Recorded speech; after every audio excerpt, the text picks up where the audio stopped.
I'd like to introduce. We have Manny Miravete, U.S. Hispanic Industry Manager at Google. Yes, please. Wow, thank you. We have David Burgos, VP of Millward Brown and Head of Cultural Strategy. We have Jeff Valdez, President of Max 360 Entertainment and credited for creating Latino programming in English. Jeff, welcome. We have Lucia Ballas-Trainer, co-founder and EVP of Mamás Latinas, which is part of Cafe Mom. And we have Pepe TILLIAN, a Hispanic millennial evangelist who was most recently EVP and General Manager of Tres MTV. Welcome, Pepe. All right, let's get started because we have a lot of content to cover here. Most of you are aware of the fact that the 2010 census reported that the growth in this country was coming from Hispanic nativity, not so much immigrants, so the children of immigrants. How has that impacted your clients' marketing efforts? You want to start with me? Sure. Okay. There was a census. That's great news. So there's been a lot of conversations, as it usually happens every census years, a lot of meetings, and some activity. Not as much as I think we saw 10 years ago when there was a big push. We thought there was going to be a lot more, but we definitely have had a lot of traction, and I think a lot is going to come of it in this coming year, because I actually think the budgets have been pushed to like 2013, unless the world ends in 2012. All right. You know, it's the same thing. In 2000, there was this big hoopla. Oh my God, Latinos are growing, and it's going to be this massive thing. And then nobody did anything. There was very little movement. And it's the same thing now. You keep hearing, oh, we're going to dip our toe in the water. I always tell people, you dip your toe in the water, your toe gets wet. That's all. There was a CMO yesterday of a Fortune 100 company who said, and they're really good at what they do to the U.S. Latino market. And he said, we suck at what we do, and we're the best. And by the way, unless we get more of a mainstream approach instead of a niche approach, it doesn't matter what those census numbers are, because the numbers are showing. He said, in our stores, over 50% of the people are Latino, but we're pretending like they're a niche. And that's a huge issue in how you address this market. Sure. Lucia? So I've been in this market for 25 years, and every census I say, this is it, Hispanic is moving, and then when I get that question, I say, a lot of buzz around the census, but then I still count maybe 5 marketers who are really kind of getting it, doing it right, and are drilling beyond the, and I'm sorry, but Univision and Telemundo, and start to maybe engage folks via digital. And I always happen to lead the smaller little, niche brands. So for us, it's going to the P&Gs and the others and kind of educating them that this market is culturally unique.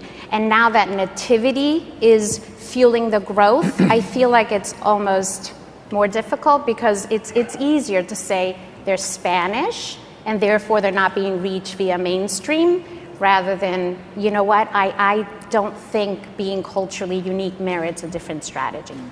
Okay.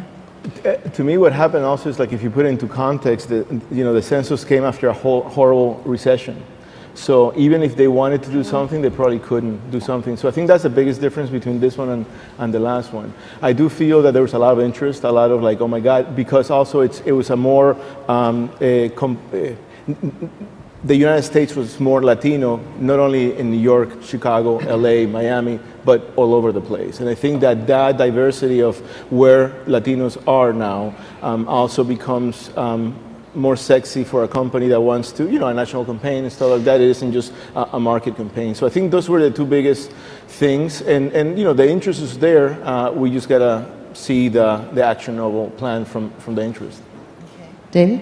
Yeah, kind of following up on that. I think the census, this last year's census, what it did basically was confirm what everybody knew, that Hispanics are growing and so on. To me, the big news that I think what I see from our clients are getting now is more on the total market or the general market idea, that it's not just, this is not just a matter of how we target Hispanics or how we target the African American segment. It's a matter of how you have to reshape your total market strategy, because you cannot continue doing it as you were like 10, 20 years ago. So it's more a change in how you approach the general market, not necessarily the specific segment. Yeah, so that brings up a really good point. How do you believe the economic conditions have impacted that point exactly? So is there more cross-cultural marketing because of this?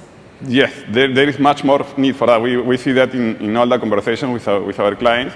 They want to target Hispanics, they want to be relevant to all the groups, obviously, but they have a lot of pressure in terms of budget and everything. So what we are seeing is that in addition to trying to be effective, they are also trying to be very efficient in how they do it. So that's why they are starting to try to learn more about cross-cultural and how to be effective by being cross-cultural and things like that. And leading by ethnic insights, but driving total market. To me, that's the biggest challenge now, because when we talk about cross-cultural, many believe still that's kind of going back to the old view of the general market. Oh, so cross-cultural means you can do the general market and then use it for all the groups.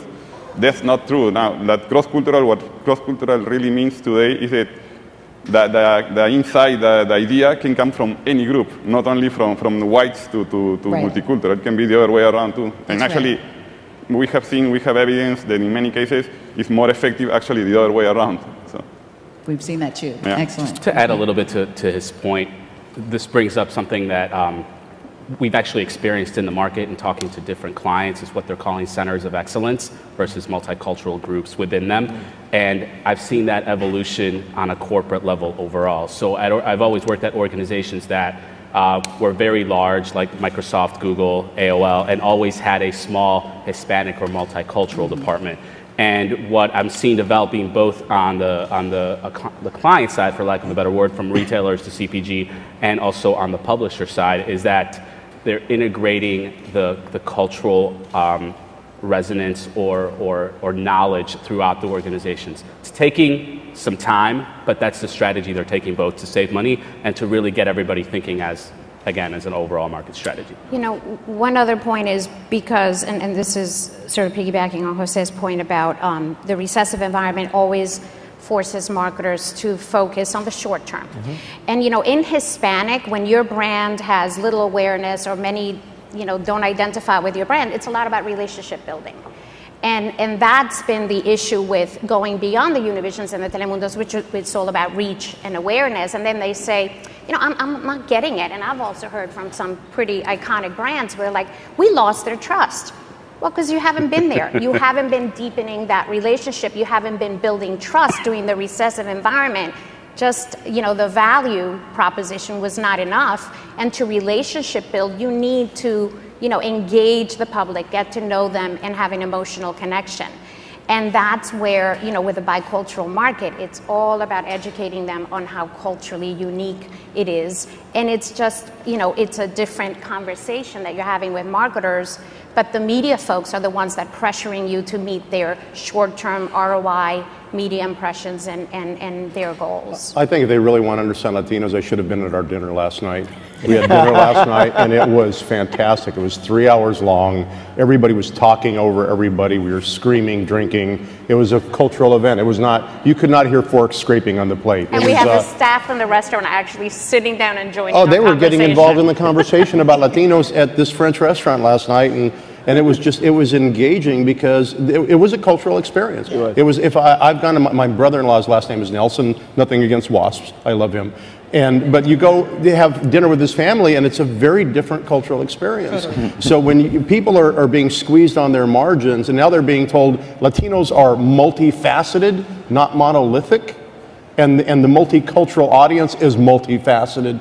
You know, these guys are burning the furniture just to make each quarter work, and now they're supposed to think about how do we reach this audience. Right. I can understand the stress that creates, but don't worry, we've got you covered. There was a lot of French accents, not Hispanic accents last French night. Accents. And Cholo accents too. We were doing Cholo accents. Do you guys feel that marketers understand this bilingual, bicultural segment and understand that even though you're an English language dominant Hispanic, you may be reached with English language media, but the message has to touch the consumer? Or brands understanding that it does require cultural relevance and linguistic relevance too sometimes? I think that they're beginning to get it, like, you know, instead of 50 shades of gray, like that, maybe 6 shades of Latino, depending on, you know, your language and preference and generation. I think that it takes a lot of hand-holding. I think it takes a lot of explaining and making, you know, it's like a Venn diagram, you know, English, Spanish, the intersection, and the lifestyle that happens here that is not either one. But this is not a sprint. This is going to be a marathon, and it's you know, it's growing and growing and growing. And I think that the greatest thing is, like, at the finish line of the marathon, it's going to be a massive marathon. But we need to build the stamina and the business to get there. Yeah. You know, Maria, because I mean, really, the industry is driven by metrics, and most of the metrics are dictated by general market. I think we also haven't done a terrific job at sort of coming up with how to talk about the market in a way that's consistent. You know, do you segment by acculturation? You don't really segment by acculturation. You know, and sometimes you're forced to then come up with very simple ways of categorizing these segments. And then I go out, you know, loca Latina, and I'm like, well, you know what, I've been here 30 years, I married a gringo, I moved out of the barrio. When I'm at work, I'm tuning down or modulating adjusting that cultural temperature so I'm more American. But then, you know what, when I'm flying and I'm about to fall and I'm holding hands and doing, you know, the pepsinando on the plane, I'm extremely, you know, not acculturated. And that's the reality, right? And I'm sure some of you, I can vouch for that, held hands with you and prayed and, you know, all of that. But it's I mean, I think that's the issue. And then you've got, again, the sort of the bigger players saying it's all Spanish and this is all these people understand. Yeah. So it's different. But people, people like their image. They're comfortable. That, again, that cultural upbringing has an impact on the images. And we talked about this at dinner last night. I said, you know, it's interesting because I was raised a nice Catholic boy, even like go to an ashram right now. I was raised Catholic, but I would sit in the Catholic church and look at Jesus and go, he looks like Brad Pitt. He's got blonde hair and blue eyes. He lived in the desert. He should look like Luis Guzman or Denzel Washington, right? How is that? Luis Guzman, can you see Jesus is Luis Guzman is Christ. But we look at those images and we're comfortable with those images, but we're not seeing, and it's not just image, it's message, it's story. I mean, you go back to when people were gathered around fires telling stories. I live in Los Angeles. We're storytellers. And so it's really, as people look at this market, it's like, why are we not hearing those stories? I mean, I've seen, like in the black community, as there is a lot to do, Tuskegee Airmen, you see a story like that. You've seen a lot of shows. I've never seen a movie where there were actually Latinos, there were heroes in the war. I mean, we're invisible. Yet if you look at the Medal of Honor winners, you're not hearing those stories. You're not hearing these stories of triumph and human spirit. You're just seeing these guys going, hey, what's up, PC? You know, and that's it, you know, and that's who we are on the screen. Yeah. David? To your question on whether clients are understanding it, what I see from our clients, and we work with kind of many different clients, I see many levels of understanding. Some get it completely, and others have no clue. And to me, one of the main reasons is kind of what Manny said, is how well integrated the Hispanic strategy is to the total business strategy within the company. Because what you have in most companies still, unfortunately, is you have your huge general marketing department, and on the corner of the building you have Jose and Maria in charge of Hispanics. Right. Jose and Maria get it, but if they don't talk to the other guys, it's nothing. So that to me is a key point. I have an anecdotal comment. I have a friend who's a consultant, Hispanic consultant, and he says that it's changing, but at the beginning when, you know, he's like, I start getting more and more meetings with, you know, with CMOs and senior people in the company, but at the very beginning, every time there was, you know, my office call, the office to set up a meeting, they were like, is this an HR issue? Because they thought it was like, oh my God, we're doing something wrong within our company with our Latino employees. And he says now it's a different conversation, but for the first couple of years, he was like, is this an HR issue? Which is a pretty, you know, scary thought that he had to deal with. You know. Okay. How has Nielsen's approach to measuring Hispanic household viewership negatively impacted us moving this segment forward? Well, I mean, I have a couple of comments on that. You know, we're in the age of individualism. We have tablets, we have iPhones, we have, you know, we are in our rooms. Yeah, we watch TV sometimes with our family during supper and all that. But how can we measure households when we're so individual? I mean, to me, it's kind of like we're in the '60s again, Right. And it's a disfavor to the market. We put a lot of money towards that measurement, and it's, in my humble opinion, not an accurate measurement or an accurate reflection of what's going on there. Because household measurement shouldn't happen. It should be, individual consumers. I think marketers moved away into that in the '70s, and yet we're still stuck into households. Correct. The cable MSOs, by the way, they have the ability. They know exactly who's watching what, when, in every TV in that household. They have that ability, that measurement now. And it's amazing that they're not sharing that data, and people aren't really exploring that. A personal story, one time Nielsen called me about doing, called the house to do like a survey, and the guy didn't speak English. He called me, and I'm like, my Spanish sucks. So I'm trying to conduct an interview with the guy, and he's not speaking. And I told him, I said, call me back when you get somebody who speaks English. And it was shocking because they assumed immediately, because my last name is Valdez. My sister-in-law, her name is Mary Valdez. Sounds pretty Latin. She's from Missouri and doesn't speak at all any Spanish. Whether it's Nielsen, and I had a lot of experience in that front, but now it's ComScore. We having the same issues, and with us, the way it impacts us, it's audience composition.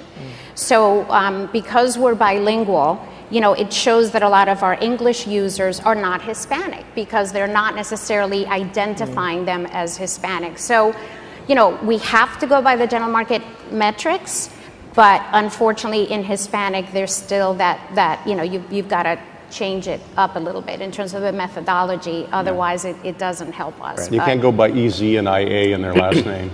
No. And a couple points. I don't know if you've heard this, but Google is a very data-driven company. We tend to be very driven by metrics, and we're weary of all third-party information, first of all. I mean, there's always a flaw in all of it. Despite that, that's really what's out there. But back to what Mr. Valdez was talking about before, the information exists, and I think the reason that we are unable to release it is because people will try to sue us, and even on the cable side. But I can tell you that the best way to really look at what the household is by activity, really, and then penetration. If you see penetration of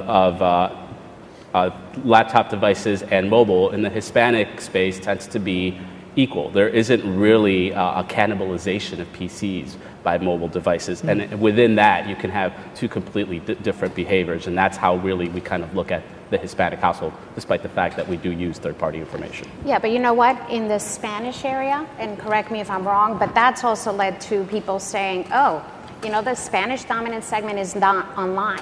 And maybe it's because from an activity perspective, there's not enough quality content for them, to destinations for them to go to. So, I mean, there's just, multiple issues around the metrics. Multiple issues, and we definitely come from a history of above the line, Span Dom, and we're moving to bilingual, bicultural, English Dom online. Is there content to support that consumer? And should there be unique content for that consumer?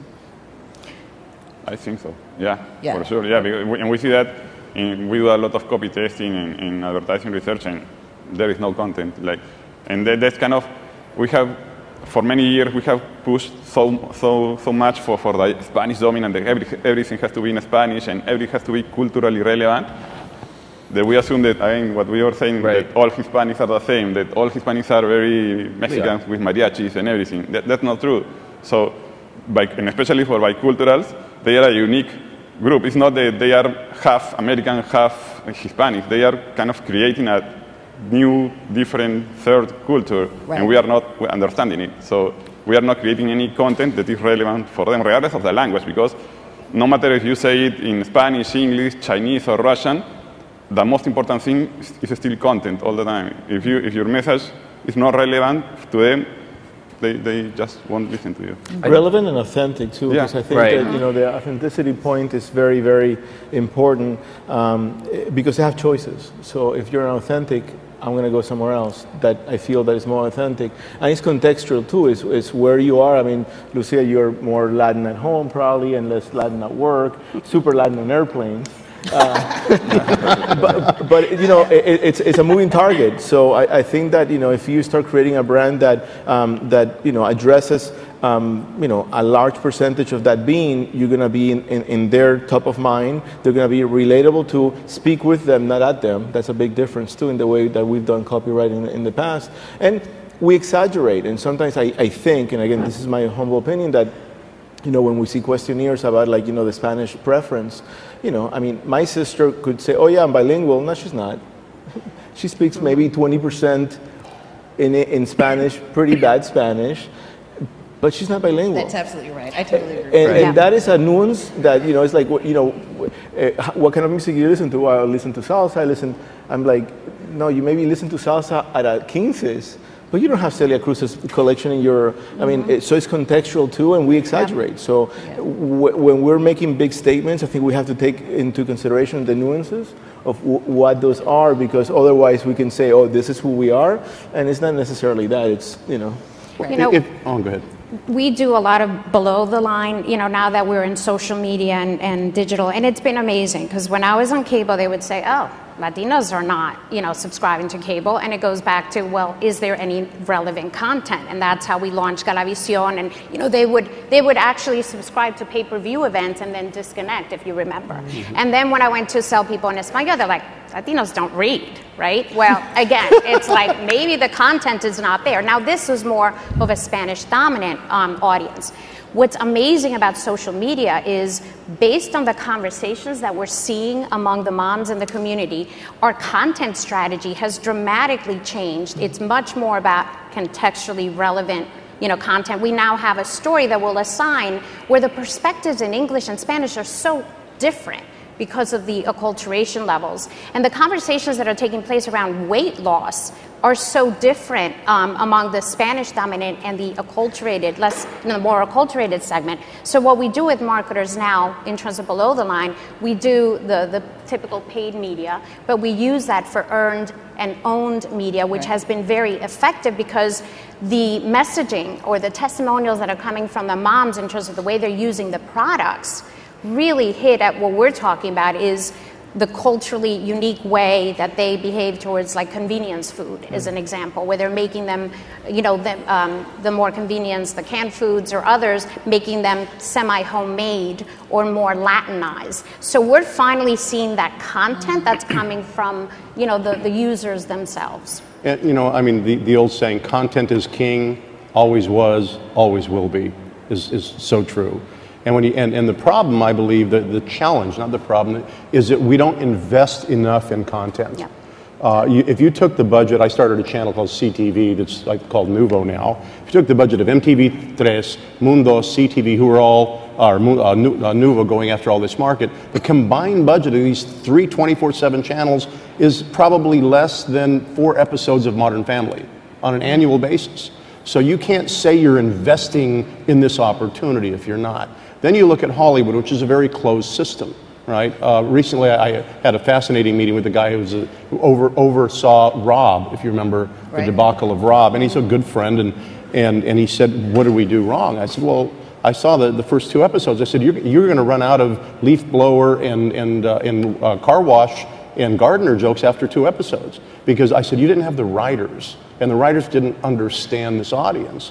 And he said, well, why didn't you send me writers? I said, because I could have, but you wouldn't have got them anyway. I said, and I used the analogy, I said, imagine you're a musician and you're used to reading charts. And on the chart, you're reading country western all your life. And you're reading doon dicky, and that's all you've ever seen. Right? All of a sudden, somebody walks in and is going, bah, da, da, da, da. There's a completely different cadence. Because writing has a cadence, much like music. I says, you would have looked at this salsa cadence and went, where's the doon dicky doon in it, right? You wouldn't have gotten it. And so he now is open to the idea of getting people who understand the cadence so he can create new content. And we're having very productive conversations about new content and new approaches to it. And advertisers can drive this. I mean, you guys have the checkbook. Advertisers just have to go out there and say, we want this content. And we want relevant content with people that get it and understand the cadence. What I loved about the consumer-generated content, to your point, is that it is much more measured from a cultural perspective. What we see a lot in our relation with clients is that we tend to force the Hispanic factor or the cultural factor, because we think, okay, we are targeting Hispanic, so we have to have the soccer game in the background of a commercial and so on. And what we have found in all of our research is that consumers actually reject that. When they see this forcing of the cultural factor, they feel that they are being patronized. And this is a very important fact among Hispanic, or any culture for that matter, is that Hispanics don't have their culture top of mind all the time. It's not that, I know, when they are going to buy a car, for example, they are thinking, oh, I'm going to buy this car because of my Hispanic heritage. It's just because I like the speed or I like the power or whatever. It's not that they are always with the culture. With this, I'm not saying that it's not important, but it's a natural part of who they are. But we force that part in our communication to clients, and that's what they reject. But in consumer-generated content, that cultural factor is natural, because it is them just telling you the right amount of cultural relevance. And the rub analogy, I think, is a great example. And it brings me back to the music days. My background is in music, but about the famous Latin explosion, Ricky Martin, Shakira, And what happens, you have these 3, 4, 5 flagship artists, and then you have a lot of crap, because everybody wants to get in the game, and everybody wants to be the next Shakira, the next Ricky, but they're not, and they suck. And I think that, and it's true. No, really, tell us what you think. And it's true, and you suffer through a lot of money being spent and wasted, and you have, I think, a great show, Modern Family, that gets it. It has a good cadence, in my opinion, and then you're gonna see a couple of shows trying to be the Modern Family, as far as every network is trying to do the new Modern Family. Yeah, and it's monkey see, monkey do. And unfortunately, it's like I always told musicians when I was an artist manager, if you want to be Shakira, you're 7 years too late. Create your own, be your own. Don't be Shakira, don't be Pearl Jam, because they are already done. So be innovative and be different, because otherwise they're just going to say, oh, it sounds like a Shakira, but it's not as good, doesn't move as good, done next. And nobody, and the audience, more importantly, it's not stupid. I think when it comes to user-generated content, and just to really wrap this up, we actually have a lot of experience with that, because we have a little property called YouTube. So YouTube, I don't know if you've heard of it. That's a catchy name. Yeah, so I've heard. We all see the data out there, 13% more likely to upload videos for Hispanics, et cetera. And as Zia was saying, the consumers are really driving that conversation from a social media standpoint. And we're seeing it in the growth of the product in terms of the content that is being generated. Like things that you wouldn't expect to have high growth in terms of videos. So how-to videos are some of the fastest growing content videos that we have that Hispanics are generating. Who knew? Like you would think it would be music or entertainment or lifestyle, which incidentally lifestyle is growing a lot real well. And YouTube had an approach where they tried to partner with production companies to create content, and it worked really well, because by funding these companies, it really opened the doors for a lot more content creators to start uploading their own content, and the inventory has increased exponentially, but nobody's really taking advantage of it, because there is the user-generated stigma around it. And how do you manage it? How do you control it? And you really can't if you want to have an honest conversation. But also, if you don't understand the audience and you want to engage organically in that two-way dialogue, you're not going to do it. So when we do these word-of-mouth programs, it's amazing that very few advertisers are harnessing the power of these moms. Nobody's talking to them. So when they get a basket full of game product, and they're like, have us, talk about your experiences, take pictures, they take videos, they share, they go over the top with their testimonials, because nobody is talking to them and engaging them in a way that they understand. There's a lot of marketers that are trying to talk to them, but they're pushing product and they're pushing it in a way that's unauthentic. It's not inserting themselves into the dialogue. And that's the way it's got to go. So it's not content that's being imported from Mexico that might not be relevant to that bilingual audience, and it's content that's coming from them. And speaking of content, we have a gentleman who I consider a friend and I admire greatly, who's here today. He used to be the president of Nickelodeon, and he's now the CEO of BBC America, Herb Scannell. And Herb, back when he was at Nickelodeon, really, Nickelodeon was about kids. And then he very quickly realized the need that kids were all different colors. He said they were tall and short and fat and thin. And then during his time there, he had 3 shows. Taina, which was about a girl from Brooklyn, I believe it was, from here in New York. Brothers Garcia, which was about a Mexican-American family that lived in San Antonio, and then Dora the Explorer. And we were talking yesterday, we were talking about how Dora, they brought in people who didn't, because it was created internally, but there were by non-Hispanics, but Dora at one time had blue eyes. And it took somebody that understood in the room to go, she lives in a jungle somewhere, she's not going to have blue eyes.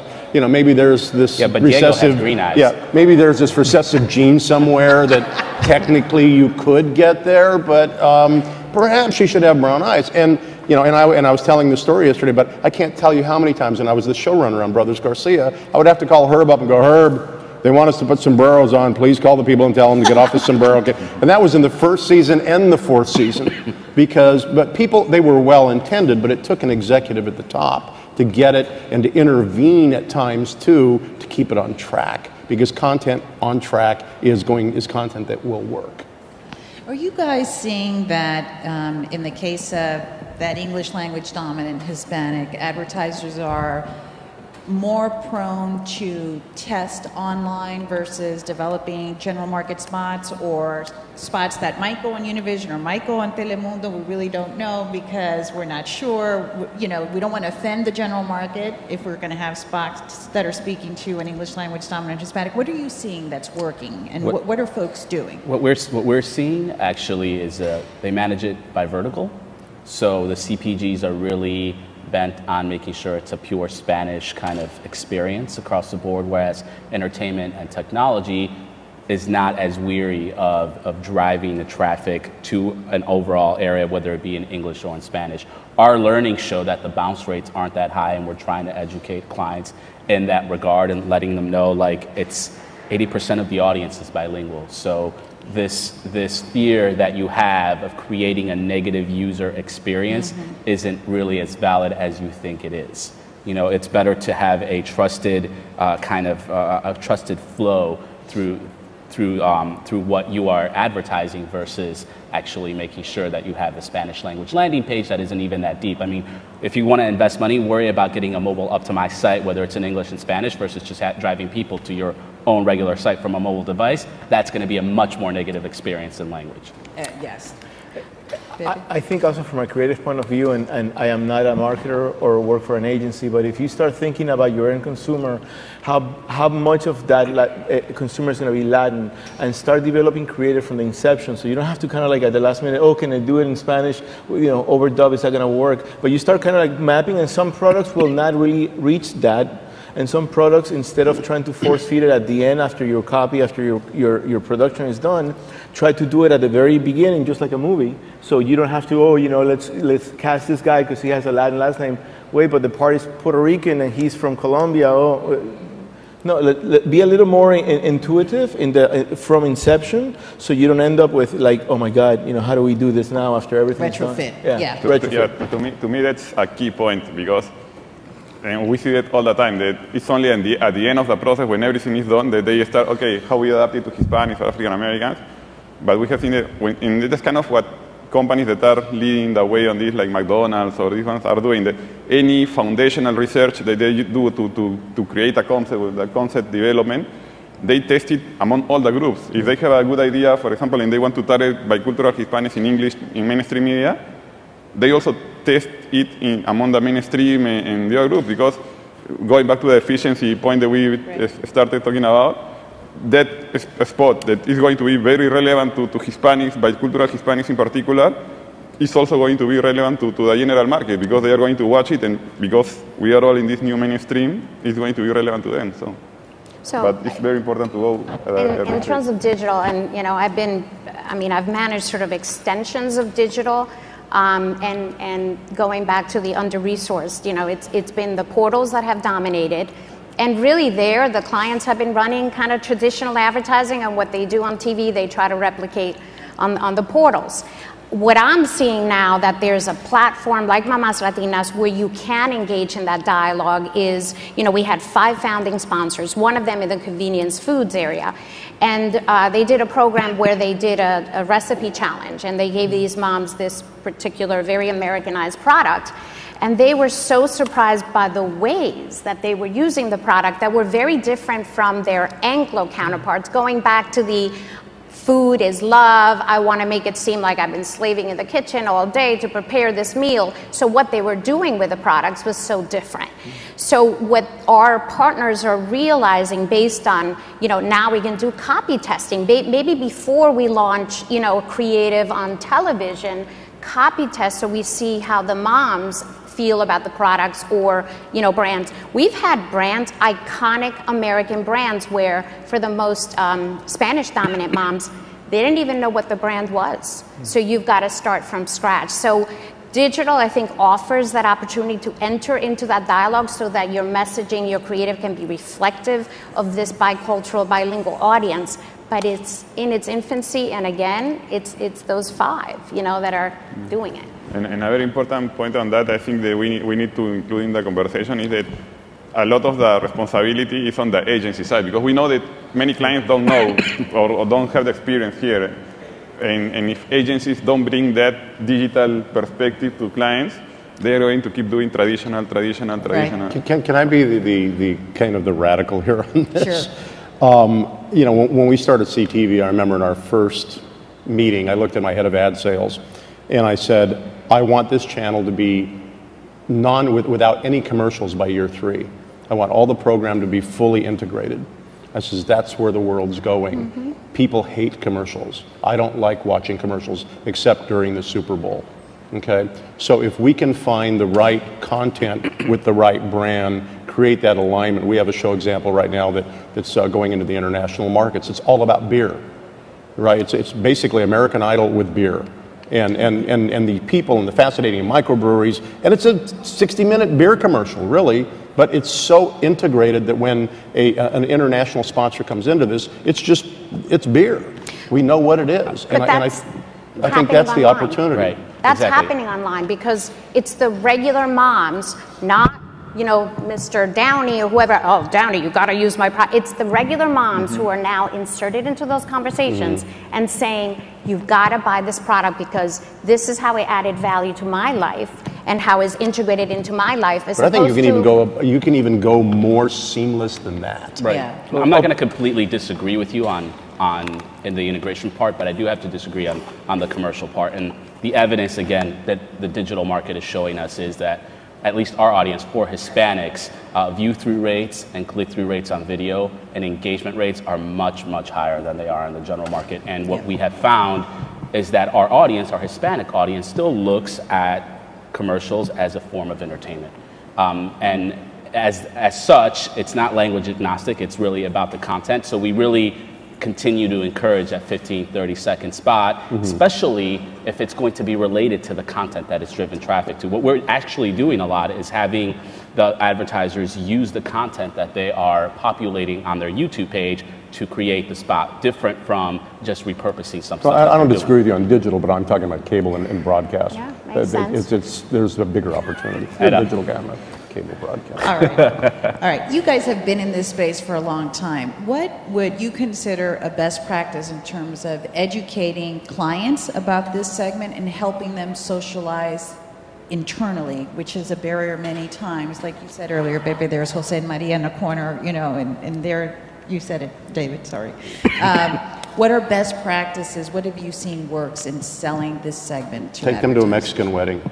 Say that. Take them to a Mexican wedding. They'll get us immediately, and they'll want to advertise. Or a quinceañera. Quinceañera would be great too. Yeah, market tour.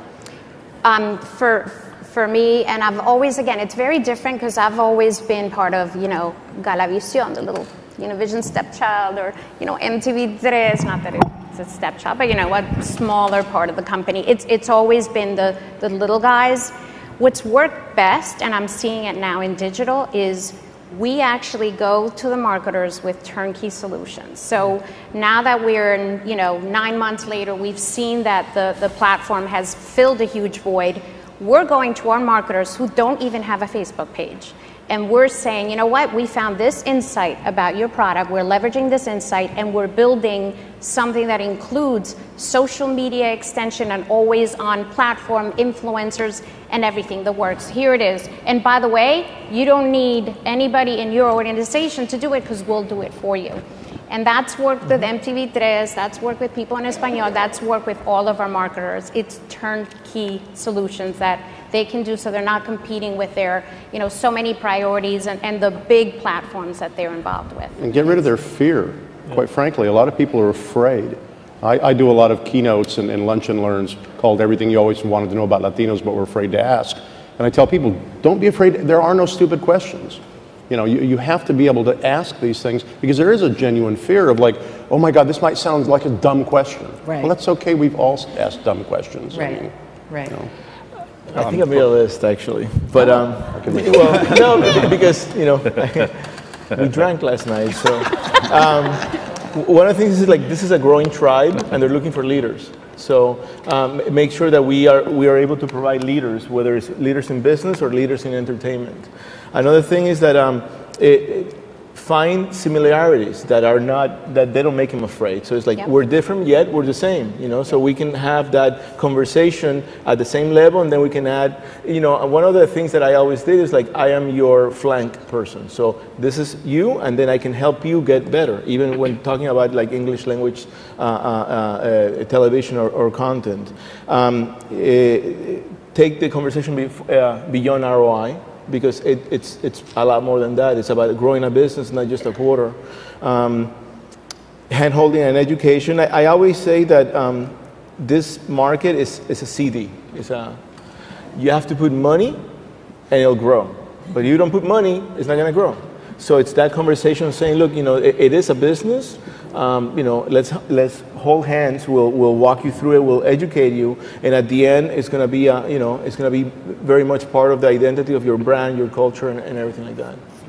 To me, the most important thing is corporate culture. Like, you cannot pretend to go to the consumers and talk about diversity and being culturally relevant if you in your company are not diverse and culturally relevant. Yes. If you like. Before doing anything with consumers, what I recommend clients is make sure that you have your house in order. Right. If you don't have your house in order, just don't pretend to be diverse because that's not going to work, for sure.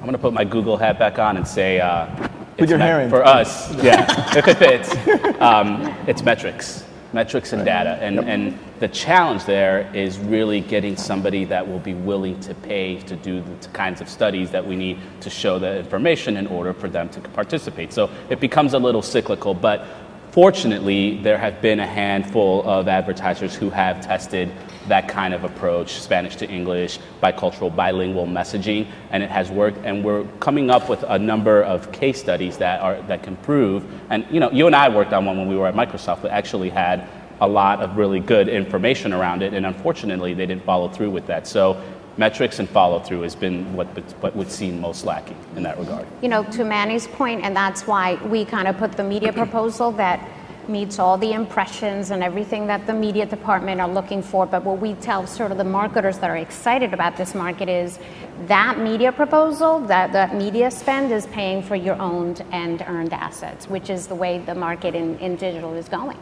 And Jose's point about you got to invest in it. I mean, my grandpa used to say you got to spend money to make money, and he was broke, so he even he even understood that, right?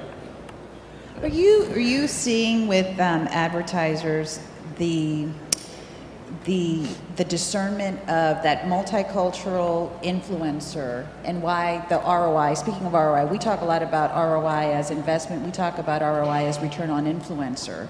So if you're going to spend $10 to market to Jane Smith, who's going to keep that message to herself, or $10 to market to Pepe the Young, who's going to share it with 10 people because he's an influencer, he was a Sherpa for his foreign-born parents, so organically, that's just his nature. Yeah. The ROI, the return on influence, is much greater for that multicultural consumer. Has that dialogue occurred with your advertisers, or? Minimally, I would say, with our advertisers. There's a handful of them, again, more in the CPG space, and I would even say in the beverage space, because that can lead to make a lot of conversations. And not to call out one specific one, but I know, not working with us, I know Pepsi has done that very well in terms of really getting the conversation driven and going further.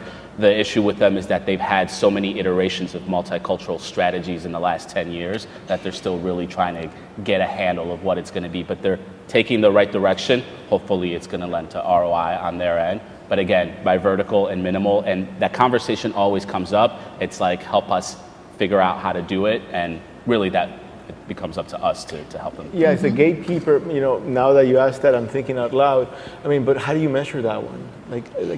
I know the influencer. I mean, it makes sense. It is a fact. But when you go back to the, you know, to the data that we buy, how is that reflected on that? If you're just going strictly by a number, by, you know. Yeah. So, Well, there are ways you can do that. You can give them tools online to push information forward by language or by media. You know, send something via direct mail or send an email and co-brand it with me. Tell them I'm sending it, so you demystify the brand for them, right? So there are ways you can measure. I know Cafe Mom has, you know, third-party data that does that, and we're going to be able to do that. I think it also varies by advertiser and by category and who's leading the charge, like at Pepsi with Javier Farfan. But in certain categories, you see it. I mean, beauty, as an example. It's like you put a product out there, man, those moms are very vocal about whether that product worked, whether it didn't, and it's just as valid if they're telling 1,000 friends that it did work, but if it didn't work, you also, you know, look out. So I think it's in its infancy in Hispanic. Okay. All right, I think we are running out of time. So I want to thank the panelists, and we'll take questions now. They're behind you.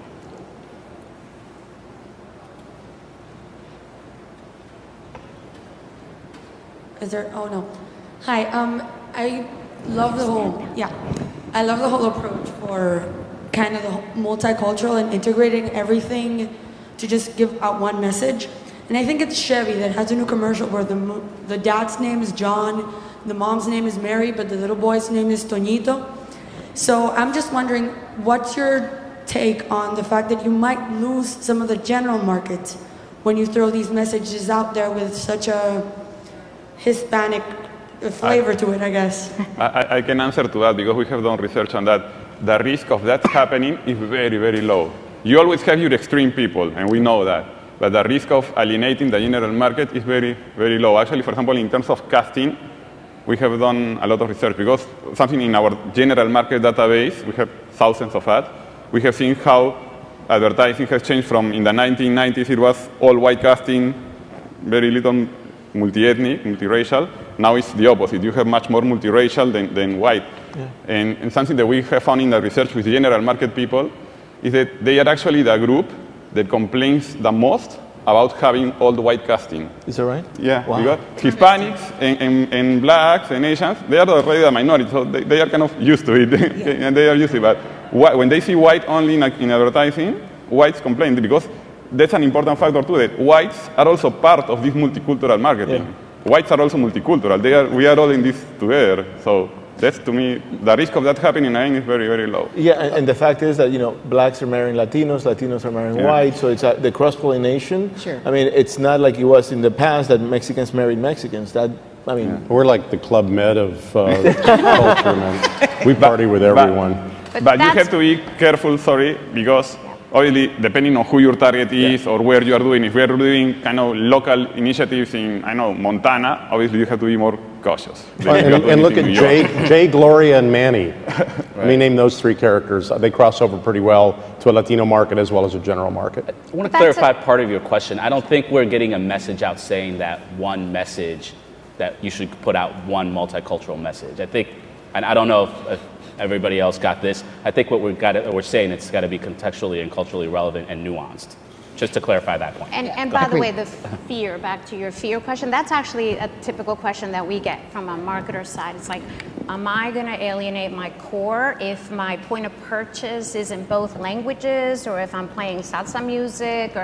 And when I was at MTV, I remember one instance when they said, do we really need to create a separate destination for Latinos? Can't we just put it in as part of MTV? And I said, well, are you willing to put Juanes on heavy rotation? I think it's more about Spanish.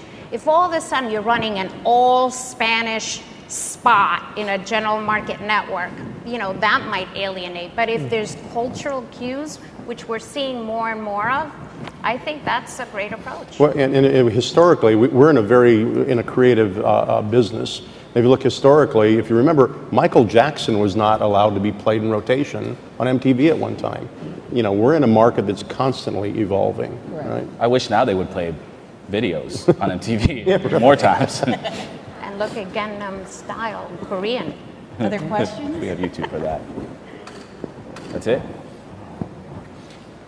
I have one comment while we're waiting for a question? One of the things that's really important, and I brought this up with someone recently, when you look at the size of this market, I asked a friend of mine who was with a brand recently, said, if you, on a World Bank GDP ranking, U.S. Hispanic is bigger than Germany, okay, right now. And I asked him, I said, your product you sell in Germany, I said, what's the amount you spend reaching the German audience? And it was a huge number. I said, what's the amount you spend trying to reach all U.S. Latinos? And it was that big. Yet, it's a bigger market than Germany. So again, when you tie into fear, opportunity, content, multifaceted, all those things you have to really look at them carefully and understand and then when you add in Black and Asian into that, it's bigger than India and Russia combined. But I just saw an interesting statistic, even though Latinos account for $1.3 trillion in purchasing power. I don't know if you know this. There's $600 billion that are actually unaccounted for. And part of it is because so much of the transactions are done in cash, where we've heard Fannie Mae saying they're buying homes, putting down cash, that there's $600 billion that's unaccounted for. Have you checked the Cayman Islands? Maybe it's there. Yeah, Mitt's got it. Don't worry. Any other questions? Yes. Thank you for all of your comments. The title of this chapter is Arrival of English Language Dominant Hispanics, The Storm Before the Calm. I think we all get the storm part. What's the calm, and when do you think we'll see it? Next week, I think. Just hang in there. It'll be okay. That's for you, I think. Yeah, I think we're going to see I think what we're living through right now is obviously the growth of this segment, and because the segment is English language dominant, this perception that, well, we'll just reach them with English language media alone. And we talked about this earlier. You reach them, but you don't touch them, so brands lose out. There's no brand connection made. The calm is going to be when brands realize that the segment is influential, is important, and does require cultural relevance and linguistic relevance in their advertising. And it's going to be when we have digital and bilingual, bicultural media that truly takes hold. And the Nielsen's of the world, and Univision, the Univisions of the world, and all of the monolithic groups that have worked very hard to perpetuate a mythology that Hispanics are all Spanish language dominant. And there's a calm in the new awareness that's in this room from this panel. I mean, hopefully the new knowledge and the new information that's happening in this room is part of that calm that'll go out and go into the buildings and into the organizations, because hopefully all of us have learned from something from this time together. I think it's when the Javier Farfans of the room at Pepsi and the new generation of Latinos are all over and not in a center of excellence that's marginalized and siloed. And I think the comments reach also if variables don't change. Obviously, immigration stays as it is right now. Birth rates keep growing as the way they are because, the calm has different factors that can affect the when. And we're Latinos, we don't get that calm ever, just so you know. Yeah. I know, you guys are pretty calm. There's turbulence always. Any other questions? Thank you. Well, thank you, Maria, All right. for putting this Thank together. you guys. Thank you. Fantastic.